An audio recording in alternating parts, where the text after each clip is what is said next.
Mas eu queria, cara, falar com vocês sobre o jogo de ontem.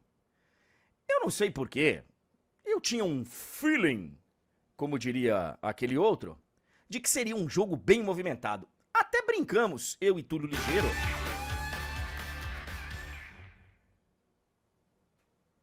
Até brincamos, eu e Túlio Ligeiro, ontem no final do programa. E o Túlio até falou: Você imagina o que, André? Um 2-2, 3-2? Eu falei: Isso. Imaginava um jogo de muitos gols. Porque assim, cara, o Fluminense, a gente sabe, é um time que gosta de jogar bola. O Diniz, ele tem essa característica. É um time que tem qualidade pra jogar bola. E ele iria jogar. E o Inter a mesma coisa. Você hoje só pode ir pra um jogo desse e se trancar e se fechar se você não tiver qualidade, cara. E aí você vai se trancar lá, jogar por uma bola, sabendo que você corre um baita risco de não aguentar 90 minutos. E não é o caso do Inter. O Inter tem qualidade pra jogar. O Inter jogou lá contra o River, nas oitavas. O Inter jogou contra o Bolívar. E lá não tem análise de desempenho, lá tem análise de resultado no alto da montanha. Então eu tinha a sensação de que seria um jogo muito movimentado. E foi. O Fluminense tá vivo. Como assim, André? Mas o Fluminense tá vivo? Como assim? Ele correu o risco de ontem cair fora? Ficar com chances mínimas de classificação? Correu. Especialmente depois da expulsão do Samuel Xavier. Até a expulsão do Samuel Xavier, o jogo foi um, depois foi outro. A gente vai falar bastante aqui, daqui a pouco com o Túlio. Vou comentar e vou analisar, inclusive, a entrevista do Diniz. O Diniz joga muito da responsabilidade do resultado. O que tá acontecendo, hein, banda? Eu não sei o que tá acontecendo não, viu, Túlio? Ai, cara. Hoje tá maravilhoso. A banda Mas não eu tá vou. respeitando o maestro? Não tá respeitando o maestro. Eu não sei se ficou encrespado aqui no Stream Deck, a banda, mas eu vou tentar dar um jeito nisso daqui a pouco. Eu vou desabilitar o nosso screen share pra gente poder. Então, assim, ó.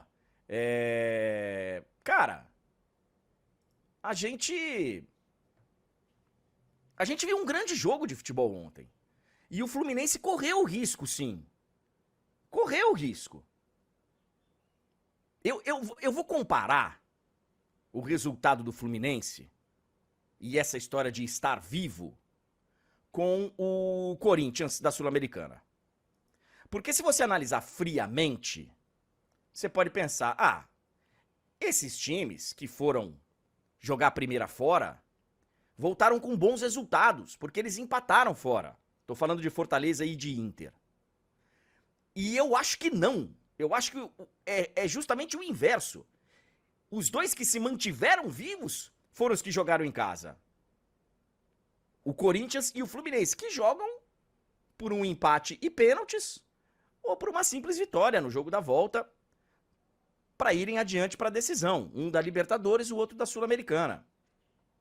Mas em termos de emoção, de qualidade, de alternativas de jogo, foi um grande jogo e eu não sei não, tá, cara?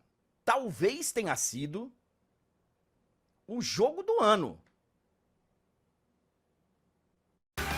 Olha lá. Eu não sei o que tá acontecendo.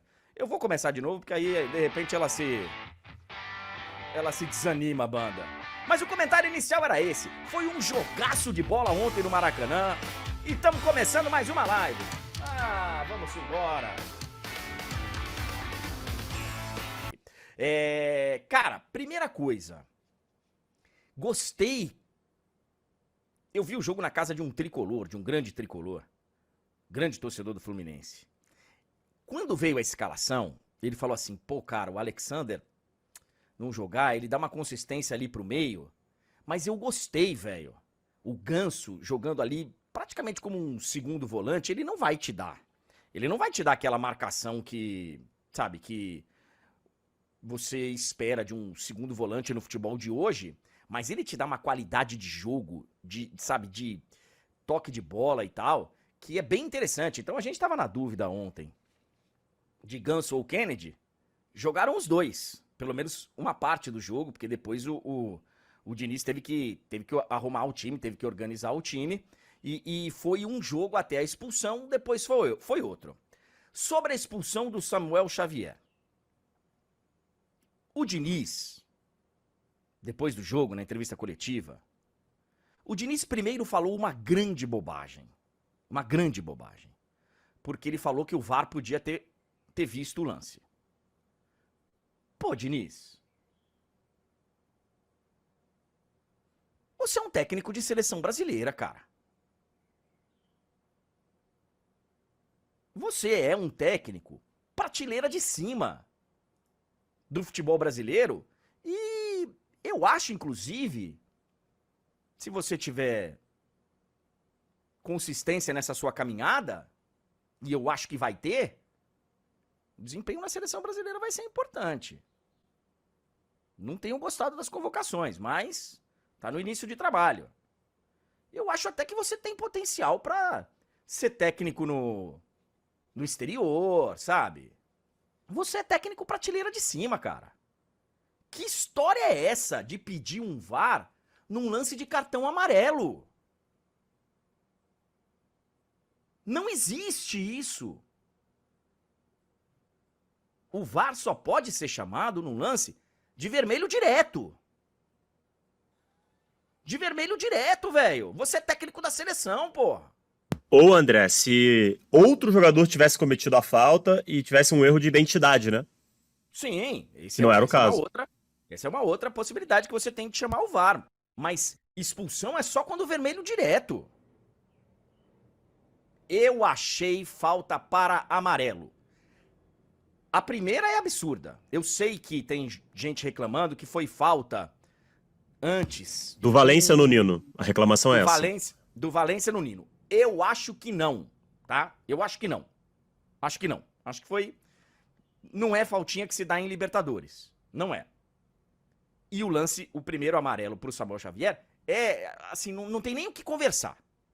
E ele ainda reclama, é outra coisa, né, que jogador brasileiro...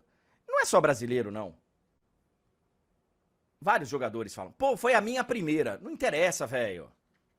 Não interessa. Até tem cartão por repetição de falta e tal, por rodízio de faltas. Mas não interessa se é a primeira ou se é a 10ª.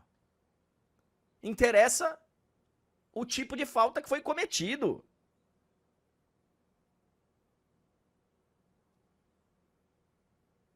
Foi lance para amarelo. O segundo lance, se o árbitro não dá o amarelo, até passa. Até passa. Porque ele ficou ali no limite. É aquele lance que podia ir para um lado, podia ir para o outro. Ele interpretou que era para amarelo. E não é nenhuma loucura, cara. Não é nenhuma loucura. Aquele lance ser falta para amarelo. E assim, André, independentemente da interpretação de cada um, ali, na minha visão, há sim o quê? Um erro do Samuel Xavier. Um jogador amarelado, ele não pode entrar daquela maneira. Ele não pode assumir esse risco. Aí eu quero deixar bem claro, assim, pro torcedor do Fluminense. Eu não tô entrando agora no mérito se você acha que foi falta ou não. Acho que você tem que entender que o Samuel Xavier não deveria entrar daquela maneira sabendo que já está amarelado. Ali há um erro do Samuel, um erro de leitura do lance na jogada. Perfeito, perfeito. O cara não pode fazer um negócio daquele numa semifinal de Libertadores em que ele acabou de tomar um cartão amarelo, pô. Primeiro tempo de jogo.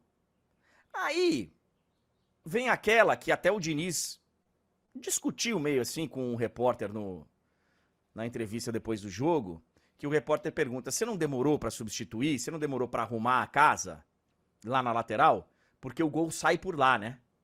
O Inter empata o jogo no comecinho, no finalzinho do primeiro tempo, um lance por lá. E aí é a opção do técnico, cara. Aí eu não vou criticar o Diniz nessa, porque... E ele fala, olha, e se eu coloco alguém frio lá também? Ele tentou ajeitar ali, fazendo uma cobertura do setor. Acho que o Kennedy foi jogar na lateral, né? E pelo menos foi cobrir ali. E, velho, paciência. Ali era... Deu errado porque tomou o gol. Poderia ter dado certo e o lateral entrar melhor no intervalo do jogo, mais aquecido, enfim, se preparar. Então, ali não vou condenar o Diniz, não. Tem o gol, que tem muita gente reclamando. Cara, é impressionante como tem gente reclamando que no lance do gol anulado do Fluminense, do Internacional, Ou do que a bola Mercado. teria... de quem? Do Mercado. Do Mercado. Tem muita gente falando que a bola bateu na mão do André. Ô, velho, a bola não bateu na mão do André. A bola não bateu na mão do André. Você viu a imagem, Túlio? Eu tô louco? Eu tô cego ou não? Não, então, André, eu tô contigo. Eu não sei se as pessoas que estão achando que bateu só viram outro ângulo, porque a situação é a seguinte, né? Tem um ângulo que é por trás, que ele dá a impressão de que pode ter batido, né? Ele dá a impressão, não dá pra cravar. Sim, sim. E aí, beleza. Pode ser que as pessoas tenham visto só esse ângulo. Mas tem o outro que dá pra ver claramente que não bate, que tem até uma distânciazinha considerável, assim, né? Quando você vê a imagem com o zoom, você vê que passou relativamente longe, assim, né? Tipo, o André dá uma recolhida, assim, eu acho que o André percebe que a bola vai bater e dá uma recolhida, não sei. Mas pelo menos assim, eu vi por uns 3 ângulos diferentes. E aí tem ângulo que dá a impressão, mas tem outro ângulo que mostra claramente que não bateu. Inclusive, já saiu a análise do VAR, né, André? E aí é tão evidente que eles nem falam sobre isso, né? Tipo assim, eles até ficam, tipo, meio que voltando, assim, a imagem em determinado momento, mas verbalmente o assunto nem é tratado, porque não há suspeita. Eles nem suspeitam de que bateu. A bola não bate na mão. A bola não bate, a não ser que apareça uma câmera. E outro dia, na Copa do Mundo de 98, teve um lance, um pênalti contra o Brasil, que nenhuma câmera do mundo tinha registrado. Apareceu um cinegrafista da Noruega, sei lá, que diabo que apareceu. Acho que foi o Júnior Baiano puxando a camisa do cara e tal.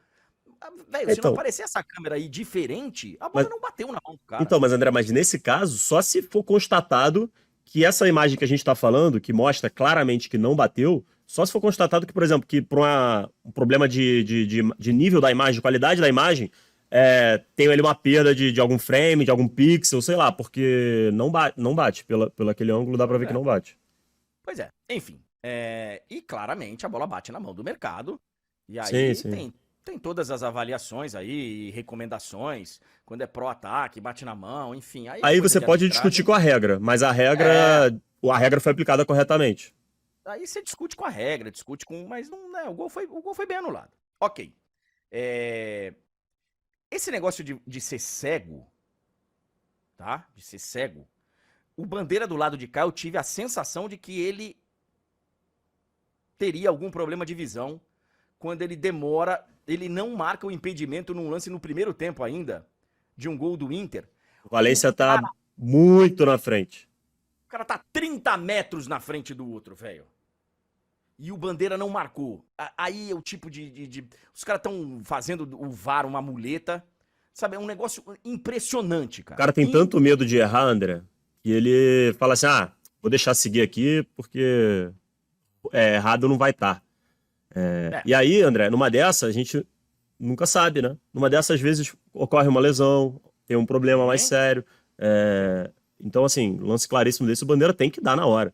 Mas, André... Tem que marcar na hora.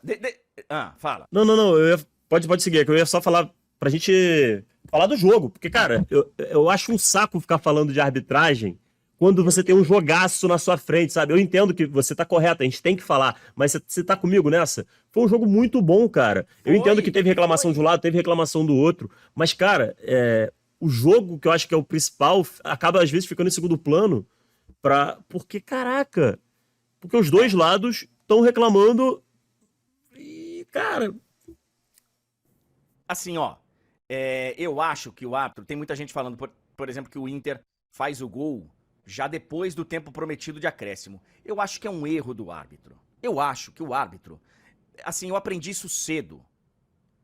Na Copa do Mundo de 2002, acho que, se não me engano, 2002. Eu ainda era repórter, eu fui entrevistar o árbitro brasileiro para a Copa, Carlos Eugênio Simon.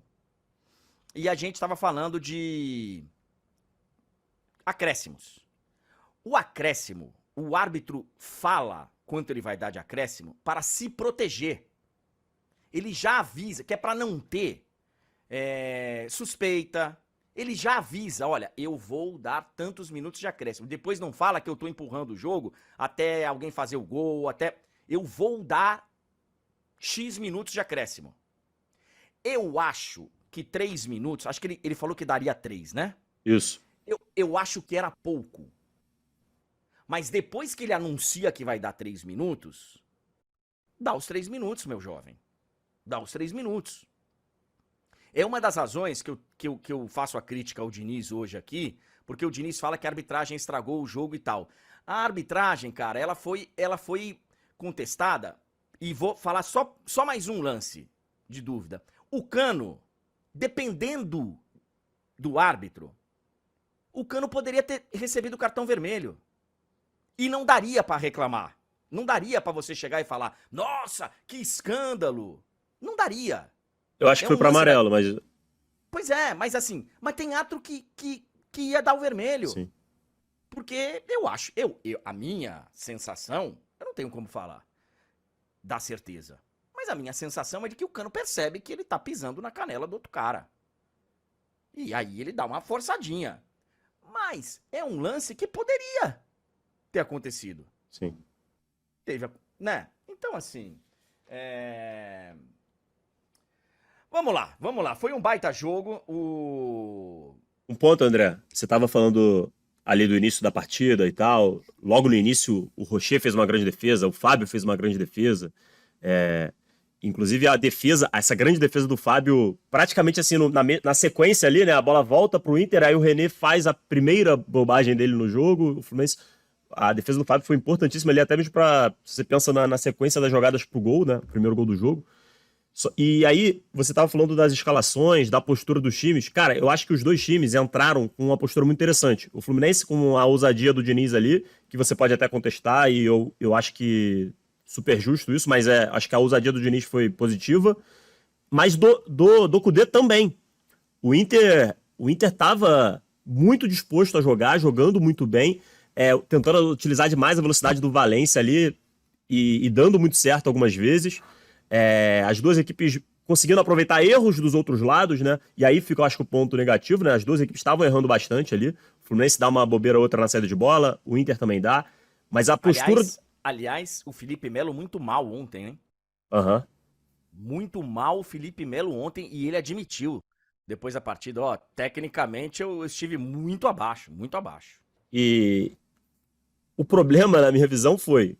Eu acho que os técnicos foram muito bem na postura inicial, mas eu acho que os dois, no decorrer do jogo, não tiveram um bom desempenho. Acho que o Kudê, no segundo tempo, ele perde a oportunidade, acho que ele tenta ali meio que dar aquela segurada ali, acreditava que o 2-1 já tivesse bom e talvez ele poderia ter forçado mais para, quem sabe, liquidar o confronto. O Diniz, eu acho que ele demora um pouquinho também para mexer, como você disse. Então, eu gostei muito do que os técnicos fizeram, o plano inicial do jogo. Depois, durante a partida, eu acho que eles se perderam um pouquinho, mas foi um jogaço, André. Foi um jogaço. E o René, uma partida, assim, de altos e baixos, muito maluca, né? O René participa dos 4 gols do jogo, André. Dos 4 gols. Não diretamente, assim, de todos eles, mas ele participa dos 4. Ele, inclusive, disse que seria difícil dormir, né? Eu acho assim, vamos ver como vai ser a postura na volta. Vamos ver o que o Diniz vai fazer. O Inter eu imagino que vai fazer. Mas o Diniz, ele tem algumas possibilidades, né? Eu acho que o Marcelo, o lugar dele agora é no meio-campo. Eu acho que o Marcelo, né? Eu acho que... Aí quero ver o que ele vai fazer com o Ganso, se ele vai voltar o Alexander. Eu acho que vai ser um baita jogo, vai ser na próxima quarta-feira, a gente vai ter tempo para falar sobre isso. Antes... O Fluminense pega o Cuiabá, pelo Brasileirão, e o Internacional recebe o Atlético Mineiro. O Fluminense também joga em casa. Recebe o Atlético Mineiro. Vamos ter tempo pra falar aí dessa partida de volta. No Data Carecation, ô Túlio. Era isso que eu queria saber. Porque o Data Carecation, ele é comprovado cientificamente, já saiu no New York Times algumas vezes, ele é um compilado de estudos, probabilidades e estatísticas, que ele é baseado na pura ciência, e assim, Tava 50-50. tava 50-50. Ele foi pra 55-45. Mais não? Não. 55-45 pro Inter, que vai jogar em casa. E 55-45. Não dá pra colocar mais, não. Você acha que é mais? Não, tô só fazendo a provocação. Eu acho que tá justo, mas eu acho que se eu fosse dar o meu pitaco, eu colocaria um pouquinho mais pro Internacional. 55-45. Tá bom É. demais. E aí, André, eu acho que a gente estava falando dessa questão do que é o resultado que você falou no início e comparou com o da Sul-Americana, né? O outro confronto brasileiro. Eu acho que tem declarações, eu digo entre aspas, porque uma é um canto da torcida e o outro, de fato, uma declaração que ilustram bem o que você estava falando, que é isso aqui, ó. O Kudê falando isso, que dá uma declaração do ponto de vista assim, o empate é positivo, né? Dá a entender isso, que ele gostou do empate, que todo mundo assinaria antes da partida empatar no Maracanã para decidir no Beira-Rio. E a torcida do Fluminense, que ecoou o grito de time de guerreiro, ou seja, eles sentem aquele empate pelas circunstâncias do jogo, com um pouquinho de gosto de vitória, né?